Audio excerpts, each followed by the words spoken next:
Welcome to Channel 17, the Town of Colonie Government Channel.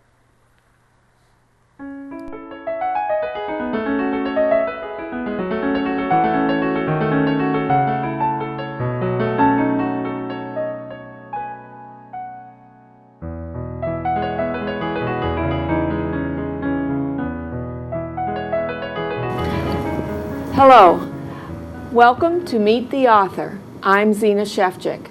Today we have with us local author Kenneth Braswell to talk about his newly published book, When the Tear Won't Fall. Thank you very much for being here today. Thank you for inviting me again. Now, we've been across this table before, so I'm glad to welcome you back, and we're talking about a similar thing, fatherhood. Yes. And about your experiences on both sides of fatherhood. Being a child, growing up without a father in the home, and as a father of how many daughters? Three. 3 daughters. 3 daughters, 1 stepdaughter, 2 daughters, and a new 7-month-old son. Congratulations. Thank you. That's wonderful. Now tell us about the title of your book, When the Tear Won't Fall. When the Tear Won't Fall is actually was the first thing I wrote before I even began writing anything about the book. Typically when I have what I think are Kenneth Braswell genius thoughts, I'll write them on a piece of paper because I always tend to come back to them and kind of work them out because I know some thought is behind it. And I wrote that at a point where I was really struggling in life and realized that I was having difficulty in sharing that struggle and talking about that struggle. And as I look back in my life at areas in my life where I had difficulty in talking about how I was able to get over those things that served as barriers in my life. A lot of times I realized that as men, we just don't cry. We don't show a visible emotion so that people can actually see that we're hurting. And I wrote this one day, when the tear won't fall, which is what happens to men, when we are struggling and we cannot show our emotion visibly. In essence, what happens or what is going on inside of us when the tear won't fall. And a lot of what I realized in terms of, my own tears and why they, did not fall really stemmed back to my upbringing and primarily not having a father in my life. And then as I began to ask questions and talk to people about, that kind of concept, when the tear won't fall, and brought up this whole issue, of fatherhood, because I was already working in the field, and people related to not being able to share an emotion, not being able to speak about the experience, not being able to share with their children what they were hurting from inside. So that was really the beginning, of the name, and the name turned out to be a book. What audience or group of people do you hope to reach with this book? I started out wanting to talk to men. Men who struggled in life with not being actively involved in their children's life. It kind of morphed into wanting to talk to all men to share their experiences of not only their own fatherhood, but also their fatherlessness in their lives, to talk about that. And then as I wrote the book and as the book began to hit the public and people began to read it, I realized that there was a broader spectrum of people that were really tapping into different aspects of the book. Women who've said to me that they also share a fatherless experience, to which they also experience some of the same emotions that we have as men. Mothers who said to me that now they understand how their sons think. Now they understand how their father thinks or how their husband thinks, who are also fatherless men or boys. Mothers who have said, because of the intimate story of my relationship with my older daughter, women have come to me and said, I understand that experience. Younger boys and girls have come to me and said, Mr. Braswell, that part where you talked about being a boy and being in school and having difficulties in dating girls and trying to talk and how you navigate, when your mother told you that you're the man of the house, how we navigate that. So my original intent was for men who were struggling in their life, and it turns out to be that all areas of, populations and genders and religions and people are just really finding their own place, in the book. Thus I started writing in the front of my book, and all of my signings made this book be a healing to the hidden story in you. And that was really is what is occurring with the book, which is the book is really tapping into that unlocked compartment of people's lives, where the tear won't fall. Yeah, I have to say that as I was reading it as well, it really has a universal message, because as parents, it's tricky raising children. Mm-hmm. I mean, I always say that when you get it figured out, at a certain stage, and what they need at that time from you, Mm-hmm. they move on to another stage, Right. and you have to relearn it. And because children can often articulate what they need, most of the time they can't articulate what they need. It's up to us to try to figure it out, and Mm-hmm. it's a very, very difficult process, even in the best family situation there Absolutely. could ever be. Mm-hmm. And if there's a single parent family, it's got to be even rougher. Mm-hmm. And I think it does have universal message for men and women. I agree.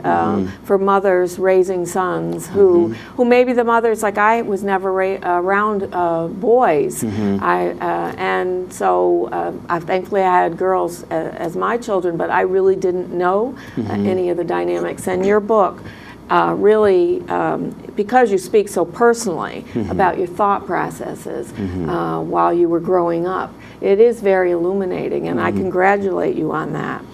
One of the things that you say in your book is that the intergenerational impact of fatherlessness cannot be overstated. Would you talk about that, about how it carries over? It does. I often tell the story that I heard from gospel artist Kirk Franklin, who made the analogy, of his father who wasn't in his life, and his father before him, being in a relay race, and that the essence of parenting, both motherhood and fatherhood, is that, you carry the baton in your leg, and you carry it as fast and as accurately and as professionally and quickly and smartly as possible. And the critical point is when you take the baton and you place it into the person's hand in front of you to take it and then to move. And it's always the most critical point in the race, because depending on how the racer places it in the person's hand will depend on whether or not the one in front can actually grasp it or grab it, or it falls to the ground, or if a racer is running and actually drops it and have to turn back and pick it up, and they pass it off and it has dirt or it has water or it has any of those other things that makes it very difficult for the racer in front to hold. And then depending on the smoothness of that transition, speaks to how they're able to continue in life moving forward, and whether or not they're held back, and whether or not they have to keep kind of moving forward with this dirty baton, or knowing that their father behind them dropped the baton. And I just thought that it was a very interesting analogy, because it really speaks to really what we do as parents, and running and trying to juggle this thing we call fatherhood and this thing we call motherhood, and passing these principles and moralities and all these things to our children in the hopes that they can take it, run with it, with as least issues and obstacles as possible, so that they can pass it off to the next person. Because the failures, unfortunately, that we make, as parents are long lasting through the generations. Now just think of a race, with fathers, where you start out with 4 men on 4 teams, and some of the teams only have 3 men, or they only have 2 men, or they only have one man. It really means that they have to take off in this race, never having learned how to navigate this track they're getting ready to take on. and then how important the transition of their life is to the person that will eventually appear in front of them. So I think the intergenerational piece is just critical for us to know, even if we just look at it from a genealogy point of view, where if you don't know where you came from, it's very difficult to know where you're going. And when half of your family tree is literally sliced in half and is gone, it makes it very difficult for you to look back and find things in your life that are of value, to look back and say that this is my lineage, these are my ancestors, these are the things that have historically contributed to who I am today and who my family is today. And we talk a lot about that, in this work, in that kind of natural order, of boys to men, men to husbands, husbands to mentors, mentors to elders, and elders to ancestors, because ancestry is about legacy. And legacy is about the one thing that hangs around long enough to transfer back to the boy. So when we look at some of the terrible statistics that our families are facing today, where over 50% of marriages are ending divorce, close to 70% of all African American children are born into out of wedlock households, 50% of Latino children and 30% of Caucasian children are born into disconnected families who are part of a parentry who have not made that serious commitment to family and serious commitment to themselves as husband and wife, thus not a serious commitment to their children in terms of tradition and just the show of commitment. That's what it's really about. So I think that is, again, back to the question, that it's just important to kind of understand how we move and how we do things and what we show as parents, because ultimately what we do will have an effect on generations to come. Right. I certainly know myself, it's the way I treat my parents. My kids are watching the way I treat my parents. And I think that's one of the most remarkable things about parenthood is that you instantly become a role model. Absolutely. At the moment of birth, you're a role model. Somebody's eyes are on you all the time, 24 hours a day. Yeah, kids are always watching. I tell a story now. I watch this is my first boy, and I watch him. And I think I pay very close attention to his developmental stages, unlike I did with my other children. You kind of watched them, and you were there when they made the first step and when they made the first voice, and they did those things. But with KJ, it's on a different level. I really watch what he's doing. And there was a day when he was probably around 4 months, between 3 and 4 months old. And I was moving back and forth across the edge of the bed, and he happened to be laying on the bed. And I looked over at him, and I noticed that as I was walking back and forth, his head was swiveling with me and watching me going back and forth. And it occurred to me at that moment that even when I think he's not watching, he will always be watching, even if I'm not visibly in front of him, that all of the things that I do, all of the behaviors that I engage in, that he will always be watching. Thus, all of my kids will be watching, my family will be watching. And in fact, everyone is always watching you. But I think it's critically important for you to know that your kids, intimately watch what you do, and it becomes a part of who they are. Right, exactly. You were mentioning some statistics there. Also, some more statistics that you mentioned in your book that says that children without involved dads are 3 to 4 more times likely to be poor, drop out of school, become a teen parent, use drugs, and go to jail. Now, how did you avoid? You didn't avoid all of it. No, I did not. You avoided some of it. I think there are probably 2 keys. The first one is that, you have to be careful about statistics. And I tell people that when you kind of throw those statistics out there, there's a couple of messages that follow them. So when you kind of say, that if fathers are not involved in the lives of their children, all of these really bad things can occur. And, a question that has to be answered when they say that, particularly to single mothers, which is, my God, if my child doesn't have a father in his or her life, are they doomed to these things? You know, for the most part, no, they're not. But the key two words in there is more likely to. That without intervention, you know, without the intervention of a positive male role model in their lives, without a father in their lives to give them stability on that end of their lives, to know that there is for boys, to know that there is a man who is caring of who they are and what they will become by showing them love through model behavior, helping them understand the importance of discipline, and helping them understand the importance of responsibility from a male's point of view, and helping to give him the tools that will ultimately move him into a successful manhood. Because much of what we are as fathers comes out of what we are as men. And being a man only comes from one place, that is from other men that we watch in terms of what manhood, you know, truly means.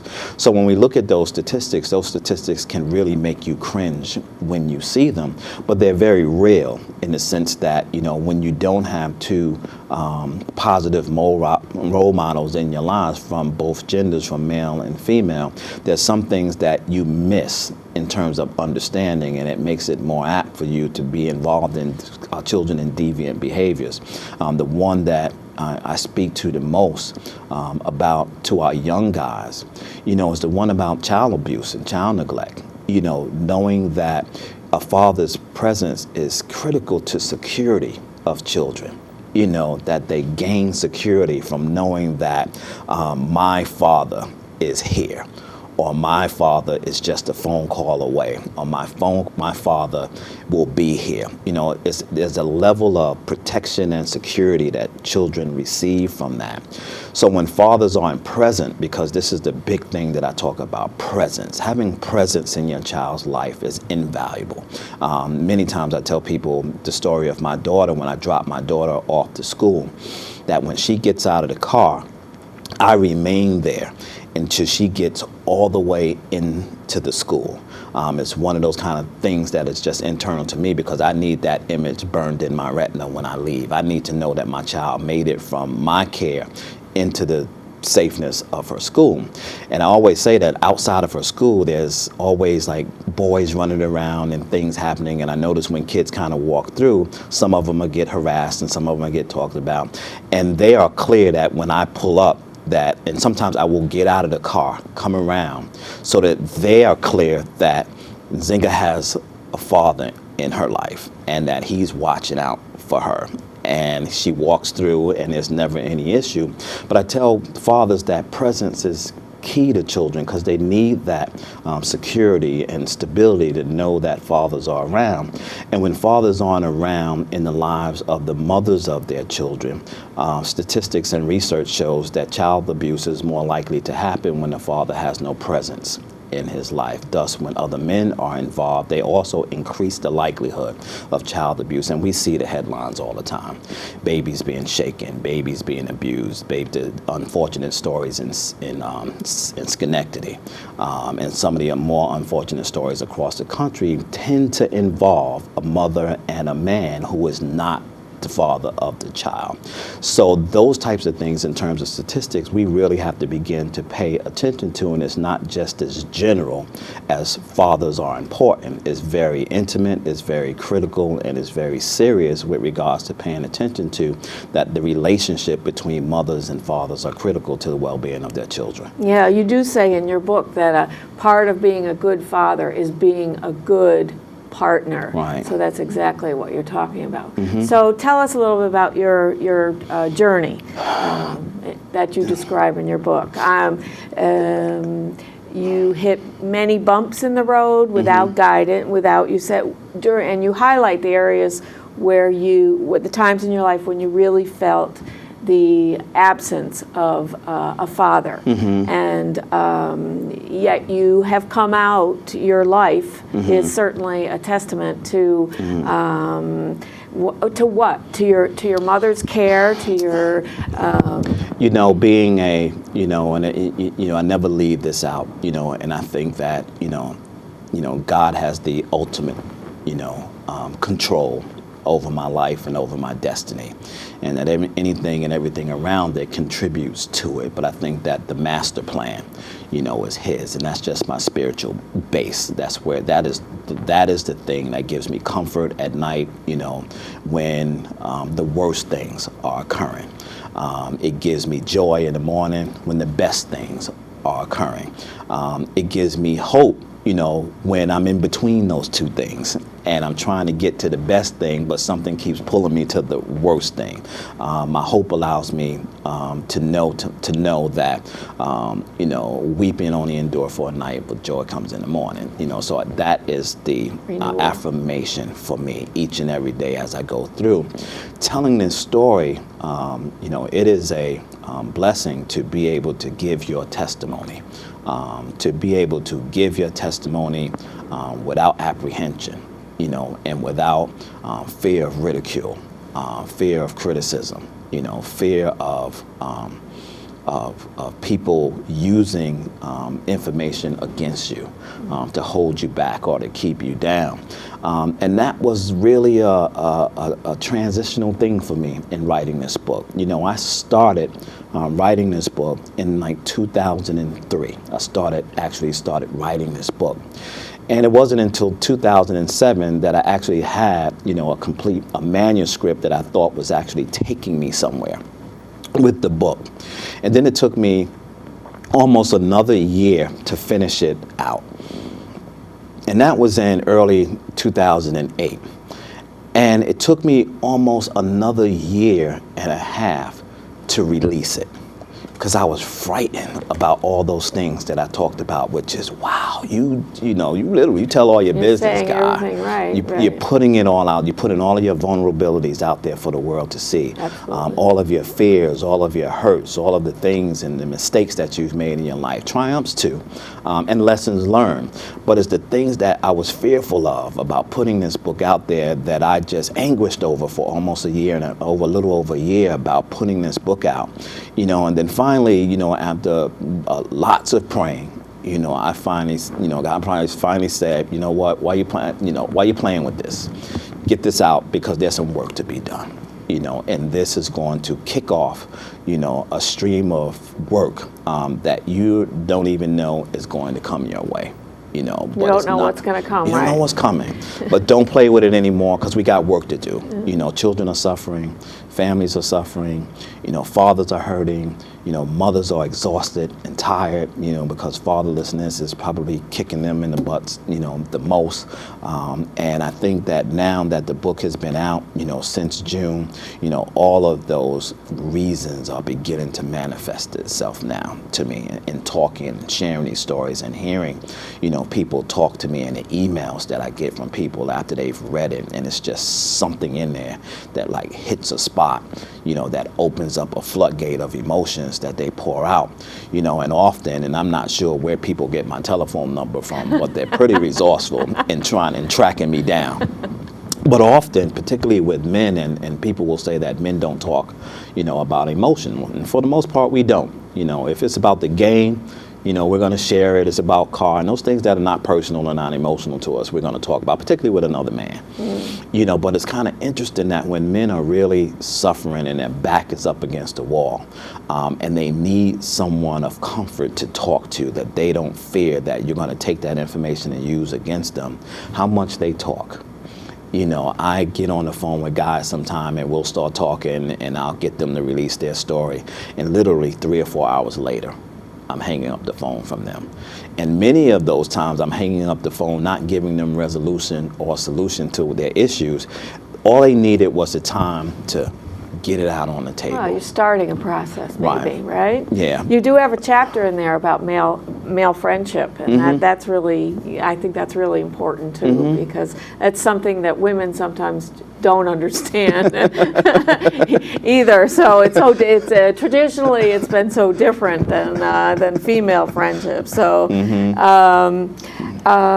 you have 3 you said 3 daughters Yes. and 1 son. Okay. And in the foreword to your book, which I thought was fantastic, that you, three of your daughters, 2 of which are your biological Right. daughter, and 1's a stepdaughter, and then your godchild, Yes. write little pieces. And your youngest daughter, well, I think it's your youngest daughter, it says, please read my dad's book because I think you will learn some of the things that he had to learn without having a father.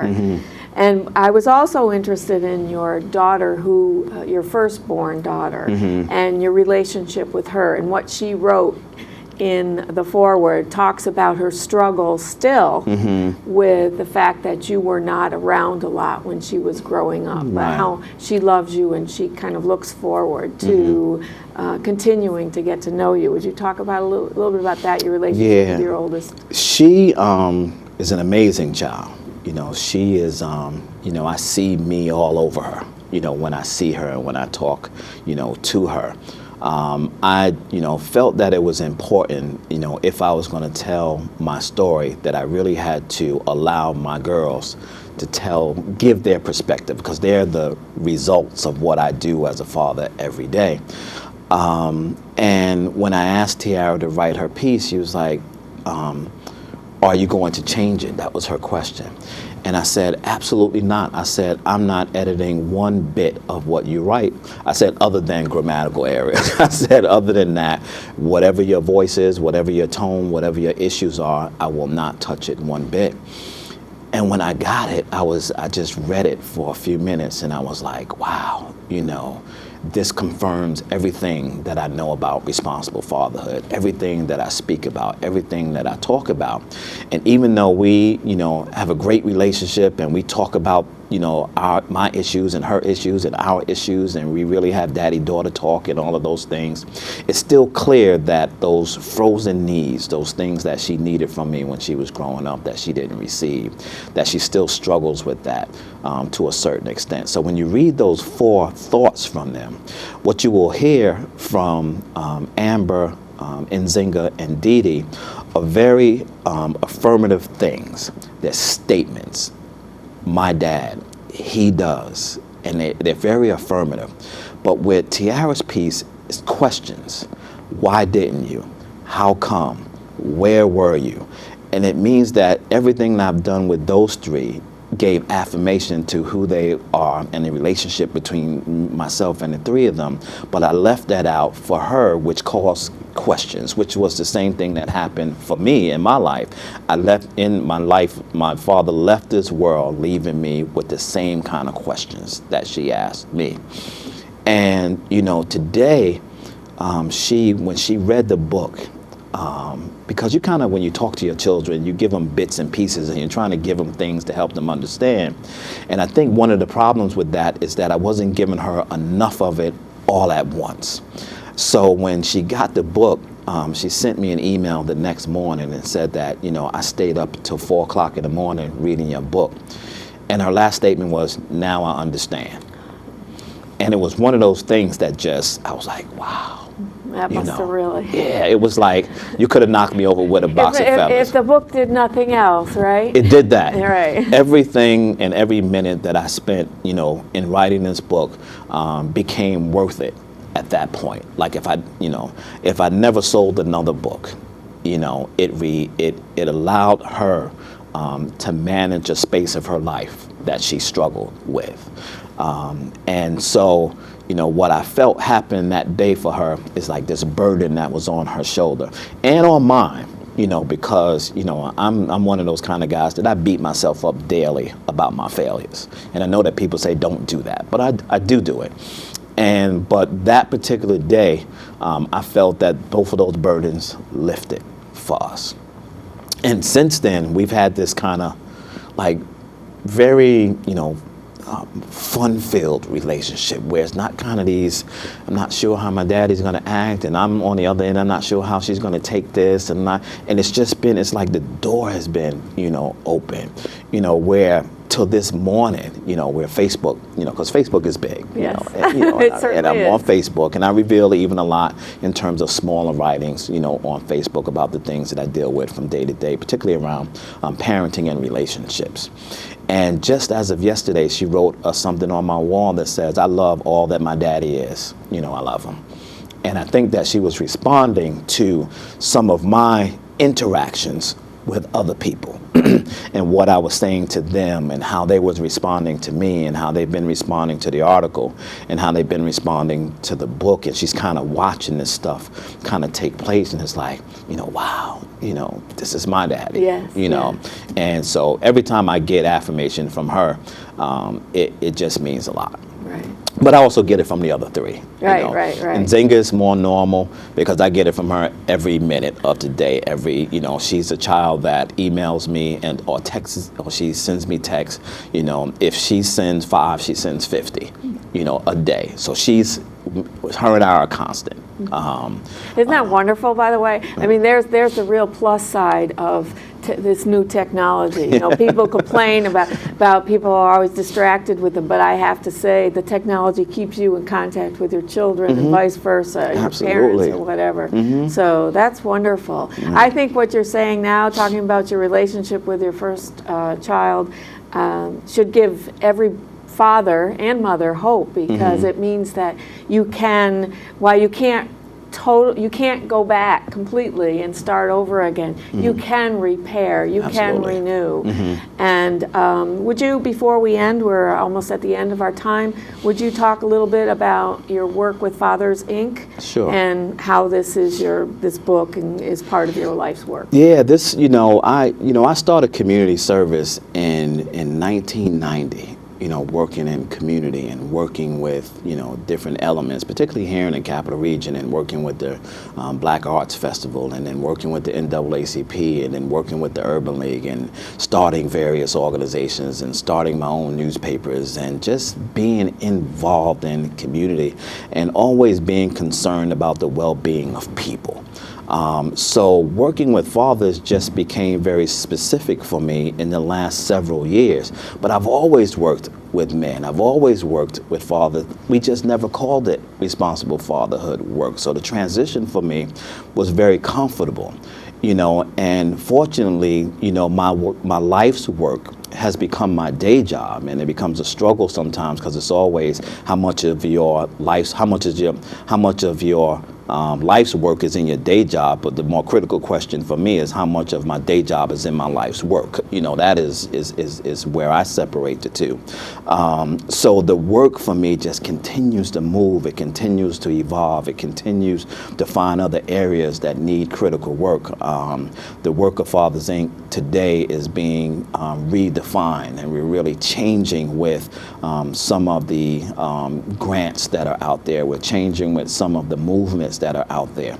Mentorship is a huge thing these days. Mentorship, particularly for African American males who are struggling to find positive male role models to help them through this manhood issue and through this fatherhood issue.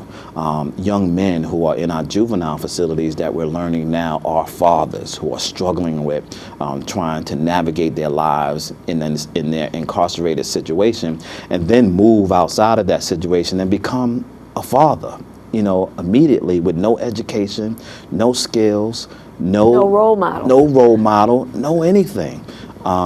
So the incarceration piece is critical for them, as well as older gentlemen who are in our jails and prisons across our state and across our country. The work with single mothers is critical. Being able to help them through their own fatherlessness, to help them through their emotions, and help them with the other things that they're dealing with regards to relationship between them and the fathers of their children. Some of the more policy and legislative driven stuff, which is trying to address for our men their issue with the biasness in courts, and the issue of biasness, in how society sees them as men, not only on a policy and legislative side, but for us as Fathers Inc. on an emotional side, helping them release that anger so that they can really get through you know, what they're trying to get through without tapping into this anger piece. So Fathers Inc. continues to grow and to morph. It continues to have its national perspective. People still call me on the Fathers Inc. line. They still send emails. They still tap into, you know, Fathers Inc. and in essence tapping into Kenneth Braswell. And now that I'm thinking about it, that's probably where they're getting my telephone number now. It's on there. It's on there. So, you know, that work continues, you know. So again, you know, this is a life's work for me. You know, this is my anointing. It's my blessing, you know, to be able to speak to the hearts of men. You know, that is what I was told some years ago. Speak to the hearts of men. But the only way that you can do it is you have to let them see your story. Right, and that is what you have done with this book. Yes. And thank you so much for being with us today, Mr. Braswell. It's been a pleasure. I say one thing. You certainly can. I just want to let people know in the Capital Region that they can pick the book up at Borders, at Crossgates, and at the Little Book House in Stuyvesant Plaza. All right, good enough. And you are going to be part of our library's Noon Book Series shortly, right after this program, and that will also be taped, so our audience can look for that taping on our Channel 17 as well. Okay. Again, thank you very much Thank for you. being with us. Thank you for being with us. Meet the author.